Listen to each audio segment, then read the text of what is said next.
West Hill United is a progressive spiritual community where how you live is more important than what you believe.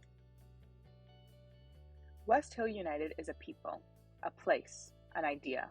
We are a community living out of a progressive faith, striving to make a positive difference in our own lives, the lives of others, and the world. Join us Sundays at 10:30 a.m. or connect with us at any time. At the end of the readings, we customarily add the phrase, offered for wisdom for the journey. And we invite you to respond with the phrase, may we walk in its light. This is simply an invitation to participate if you wish to do so. Our first reading. Before you know what kindness really is, you must lose things. Feel the future dissolve in a moment, like salt in a weakened broth. What you held in your hand, what you counted and carefully saved, all this must go so you know how desolate the landscape can be between the regions of kindness, how you ride and ride thinking the bus will never stop. The passengers eating maize and chicken will stare out the window forever. Before you learn the tender gravity of kindness, you must travel where the Indian in the white poncho lies dead by the side of the road. You must see how this could be you, how he too was someone who journeyed through the night with plans and the simple breath that kept him alive. Before you know kindness as the deepest thing inside, you must know sorrow as the other deepest thing. You must wake up with sorrow. You must speak to it till your voice catches the thread of all sorrows and you see the size of the cloth. Then it is only kindness that makes sense anymore. Only kindness that ties your shoes, sends you out to the day to gaze at bread. Only kindness that raises its head from the crowd of the world to say, it is I you have been looking for, and then goes with you everywhere like a shadow or a friend. Written by Naomi Shihab Nye. Our second reading, The Summons by Mary Jo Ledley. There's a knock at the door of the place that structures everything that is familiar and safe. It is only the sound of one hand knocking. You choose not to answer.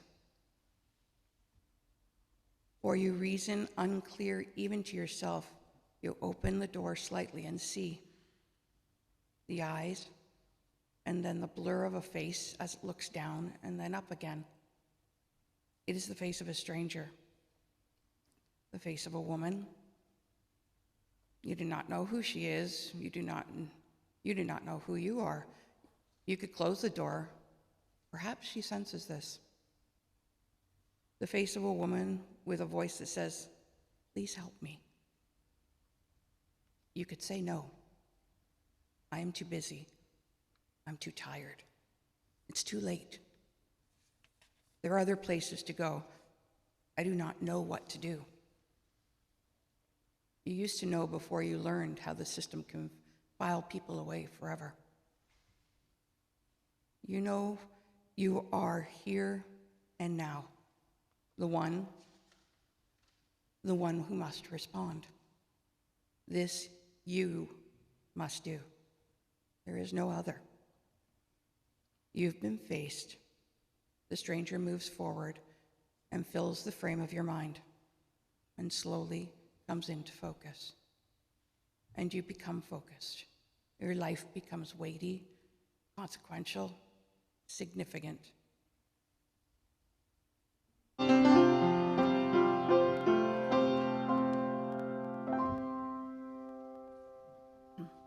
It's my pleasure today to introduce our guest speaker. Before I do that, I just want to acknowledge a long-term staff member who's, I think, been very instrumental in bringing our guest speaker here today, and of course that's Annie.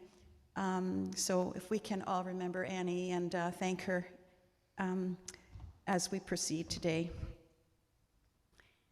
She's not gone or anything, I don't want to say it. You know what I mean. The Canadian Sanctuary Network is a voluntary network which advocates for the fair treatment of refugees. Where possible, they work with refugees and their supporters to seek remedies for those whose refugee claims have failed and face removal to a country where they are at risk. We are inspired by the ancient practice of sanctuary. I believe that's true, ancient practice of sanctuary.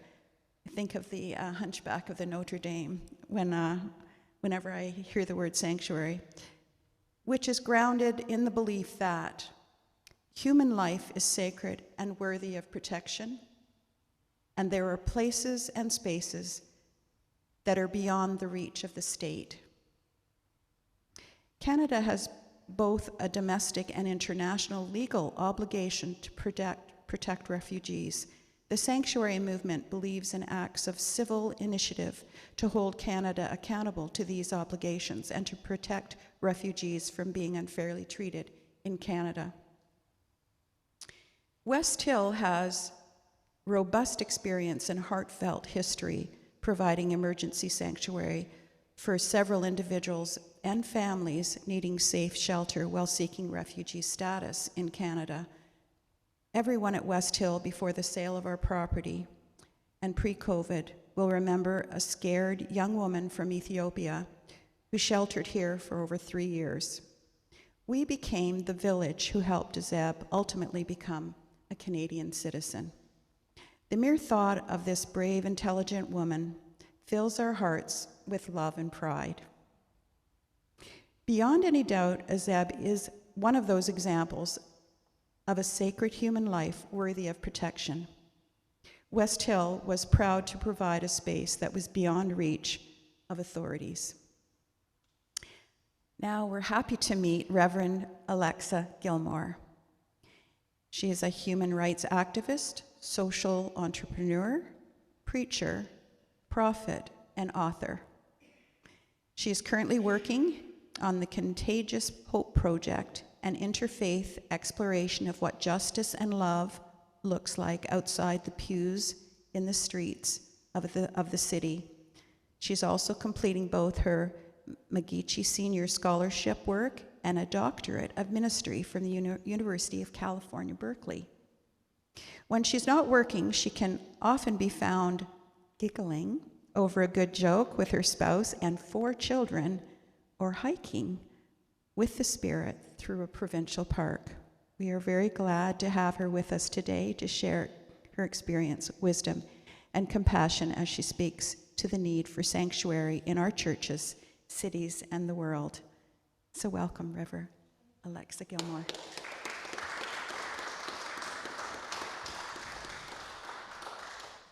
Friends, I'm going to have to, it's a beautiful introduction. I'm going to have to update it. So when my husband and I had our 4th date, we talked about children, and we realized that we both felt this calling to adopt as a way of building family. And we thought on a minister's salary, 2 kids would be about right in the city of Toronto. And well, lo and behold, 3 came. And so in addition to the bio child that I had, we have 4 children. But about a month or 2 ago, we got a call from our children's birth parent and the social workers working with them. And we are about to be the parents of 5 children this summer. There's a 4-year-old joining our household. So it is, yeah, it's a bittersweet piece. We'd really love it if that little guy could stay where he was, but we're really feeling very blessed to expand. So I'm gonna have to change my bio soon and send out 5. There's something that happened to me while I was sitting here. I don't know how to explain it. Oh, there's the camera for the online folks. Hi. There's something very tender in this space. And Donna, you read the poems beautifully. I've never had anyone read so beautifully. I just felt I could hear the author in them. I could hear the ways in which that it's a universal piece. Thank you. Also, I know you're in the time of transition, and I hear the worries for Greta, and I hear something else that I'm not quite sure of. So I'm just aware that I feel very tender right now, and I can't quite, is it me, is it you, is it something else going on? Us. Yeah, it's an us thing. So I have been part of the Sanctuary Network since my mentor, Mary Jo Letty, whose poem we read about being faced by the stranger, called me up a week before Christmas, and I was a baby minister at the time, right? It was in that year where you're not supposed to change anything, not even the curtains in the parlor, like nothing, right? You're just supposed to learn. And I wasn't very good at that because I was an out-of-the-box minister. I'd never been raised in the church. The first council meeting I ever went to was the one I was the minister of. Like, I didn't know anything. And so a week before Christmas in our church, and there was all this, lots going on, I got a call from Mary Jo, and she said, "You're never going to believe this. Like, his name is Joseph. He has a wife and a child, and they need a place to stay." And I said, "Right, well, I'll call my council and we'll have an emergency meeting." And I called my chair, and we had a meeting that afternoon with Mary Jo, and 2 days later we had a meeting with the council. And on the phone, when I said that to Mary Jo said, "Oh, thank you, Alexa." And I've never forgotten this next thing that she said. She said, I've already called 20 churches, and they all said they were too busy with Christmas.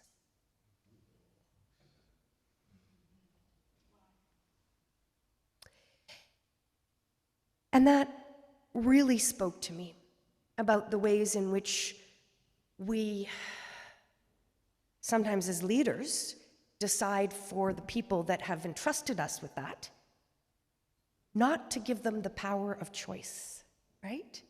How many of those people were the first person on the phone and didn't ask, right? And that was an incredible lesson that I learned. And we were a tiny church, and we reached out to you, and you told us about, Azeb was in Sanctuary at the time, and we reached out to other churches, and we had this incredible family living in my office, because we didn't have a suite or anything, but my office had an ensuite, seemed the right place. I moved into the children's room, the toddler room down the hall, and a year and a half, this incredible family, and it was in the Harper years, and they were adamant, the Canadian government, that despite our lawyer being found, the family's lawyer being found by the Law Society to be negligent, he had a less than 1% acceptance rate. He basically did no work, and people were sent back to their deaths, and then he collected the fees for the work. So he was slapped on the wrist, as were a few other lawyers, but our family lost years of their lives. And it was only with the change of government that they were finally released. In fact, I remember going to see the candidate who wanted to run for the Liberals, and I said to him, "Right, you're a human rights lawyer, what do you make of this case?" And he said, "Well, this is a clear, open and shut case." And I said, "Right, well, what do you do about it if you get elected?" And he said, "I promise I'll let them free." And 3 months later, he came to our church and had made the announcement after that they were free and welcomed to be in Canada. And so ever since then, I have been meeting with this incredible group that meets monthly. Mary Jo set the meeting originally for 7 a.m. so that she could tell who the real troopers were, right? We've since moved to 8 a.m. and online because some of our folks are spread out across the country. But the power of these dedicated folks and this deep core belief that when faced with a person in front of you in need, that you have to wrestle with the question, is this mine to do? And probably 9 out of 10, maybe 10 out of 10, the answer comes back yes, right? But this other piece that I love so much in Mary Jo's poem, that the moment you are faced by that stranger in need, you discover that your life is significant, weighty, meaningful, right? That the stranger calls you to a place that you never imagined, and to a hope that you never knew possible, and to a potential reality, one that transcends the fear, the desolation, and builds this new reality. This place where we are truly us, not just people. We are one, right? One family connected. And so that has been very formative in my own life, in my own work. But lately, as someone without a congregation, and perhaps as people without a building where you can offer sanctuary anymore, I've been asking the question of, what does that mean more broadly? To take those values you've shared, to take the values that we have as people who believe in the intrinsic value of every life, regardless of where they were born. It is sheer accident that I was born in North America and that I can travel pretty much anywhere without getting a visa first, right? And other people are trapped in places of violence, and whose only means, if they are lucky, is to get on a plane and declare sanctuary, declare asylum at an airport, and put their entire lives in the hands of strangers in a strange country with strange laws, right? So what does it mean to value and to offer that belief that we are all people of intrinsic value, regardless of where we were born, what our socioeconomic class is, our skin color, our gender, our sexual orientation. And I had that tested for me this last summer. So I left congregational ministry to run a program that I'd started called Stone Soup Network, which invited businesses to share from their abundance with neighbors in need, and used social agencies to make those connections. And we saw this incredible way that the church became a hub for the entire neighborhood. And it was quite beautiful. But then the church, like so many, was in decline, and it amalgamated, and the program closed, and I was free. But I had a little bit of work here and there and a few funders, and right at that moment, the African refugee crisis happened in Toronto streets last summer. I don't know if you remember reading about it. And so I went down to 129 Peter Street.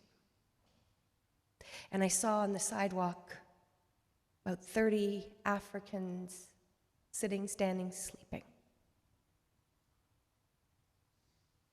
And they were ringing the doors and being told there's no room.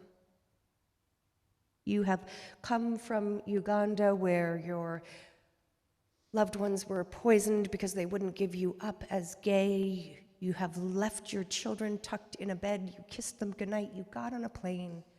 You got here. You thought you'd made it. And you're on the sidewalk.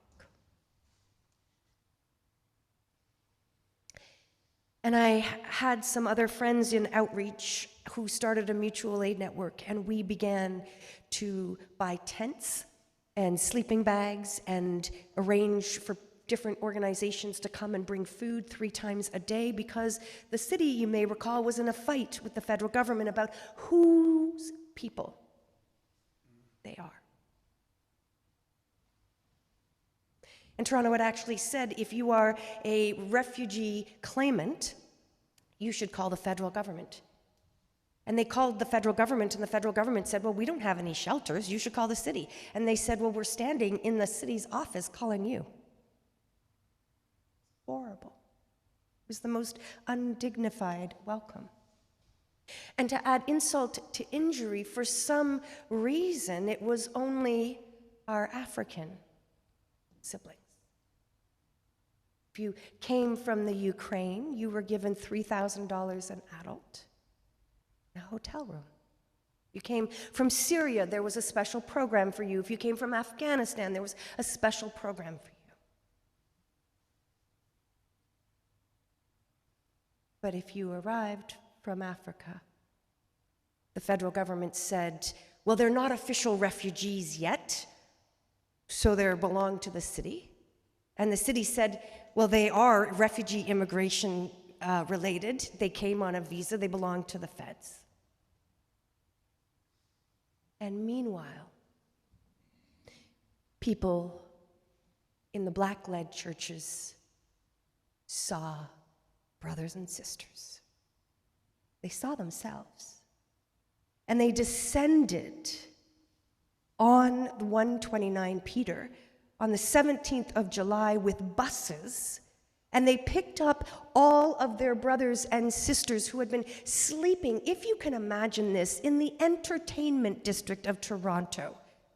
People in high heels, fancy outfits, going to the nightclub across the street and stepping over black bodies as they did. And it was the leaders in the black-led churches that said, this will not do. And they came and they opened up their sanctuaries and their basements, and the mosque opened up their space. And thousands of people, literally thousands, between July of last year and December of this year, were housed in these places of worship, of faith. And it brings to me the question of, what does it mean to be a sanctuary city? What does it mean to be people who believe in sanctuary? For all? For some? What does it mean to take these values that you have experienced in offering sanctuary, that I have experienced in offering sanctuary, and widening them in our work? So part of my role was to connect different faith communities, because that's my network, to the various churches that were housing them.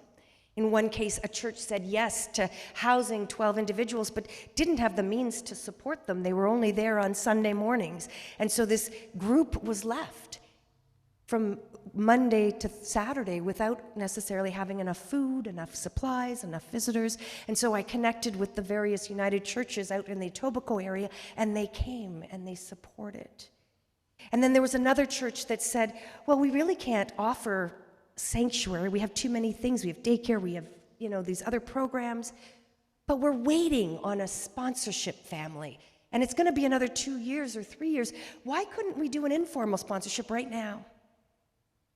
And they picked up a woman who was pregnant with twins, and they got her a little basement apartment, and they supplied all the baby stuff, and they supported her. And then they were done that one. They said, right, who's next? And so we brought them another few different individuals, and now 4 of those individuals are actually congregants who sing in their choir. And East End United, I called them in the middle of about 5 or 6 o'clock one night saying that Dominion Church had 100 people that were about to be put on the streets, because, you see, Dominion Church had said, we can't say no. And they rented a hall, a banquet hall, and there were several halls, and you had to go in one to go to their church space. And they filled that with people. And they begged the Canadian government and the city to do something, but not enough support came. And so more people came, and they began filling the hall that they didn't even rent. Oops. And the landlord said, but it's Thanksgiving, and I have people renting that space. And so I called East End United about 5 or 6 o'clock at night, and they said, right, we'll take them. And 100 people were bussed over to East End and spent the night, and then were bussed back the next morning, and the federal government finally came at that point and took them to hotels. And this is about the time of year that you might have heard that what the federal government decided to do was to pick up people from the shelter system, to pick up people from these churches and take them all over the province. Cornwall, Niagara, Windsor. Didn't matter if they'd been here a month or two, had some networks, had their lawyers here. This is what they had to do if they wanted a roof over their heads. And East End eventually opened up to 30 people for about 5 or 6 weeks. And then by December, the churches couldn't hold it all. Pilgrim's Feast had had over 2,000 people come through their space. They lived in a strip mall. They had a restaurant that was the social enterprise that kept their church going. They filled the restaurant with people. They filled the church with people. There were more people coming, so they rented the bank that was empty and filled it with bunk beds. They rented 4 offices, and by December, they were facing bankruptcy. Their leadership had lost their own credit ratings. They'd given up a car or 2. What else you do when you are faced with a human being in front of you?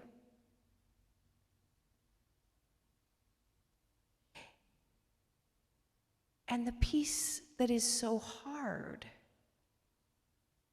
is to know that we are faced every day,